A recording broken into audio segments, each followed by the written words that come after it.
Remove the battery and optical drive. Remove the 9mm T8 torque screw from each of the back corners of the notebook that secure the switch cover to the base enclosure. Remove the three 3mm T8 torque screws inside the battery bay. Remove the two 7mm T8 torque screws marked with a keyboard icon on either side of the memory compartment that secure the keyboard to the base enclosure. Turn the notebook right side up and open the display panel fully. Pull up on the outer edges of the switch cover to detach it from the base enclosure and move it away from the top edge of the keyboard. Do not remove the switch cover. Lift the keyboard and move it toward the back of the notebook to expose the keyboard ribbon cable and the ZIF connector on the system board. Using minimal force, push the locking bar out on the ZIF connector and disconnect the keyboard ribbon cable from the system board.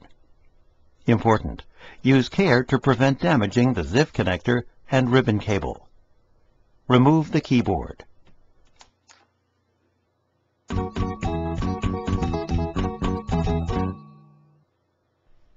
Hold the keyboard over the top cover and insert the keyboard ribbon cable into the ZIF connector on the system board. Push the locking bar in to lock the ZIF connector. Tow the tabs on the bottom edge of the keyboard into the slots on the top cover and lower the keyboard into place. Place the switch cover into position on the top cover. Press along the entire length of the switch cover to snap it into place. Close the display panel and turn the notebook upside down. Ensure that all of the switch cover tabs are snapped into place by pressing along the rear edge of the battery bay.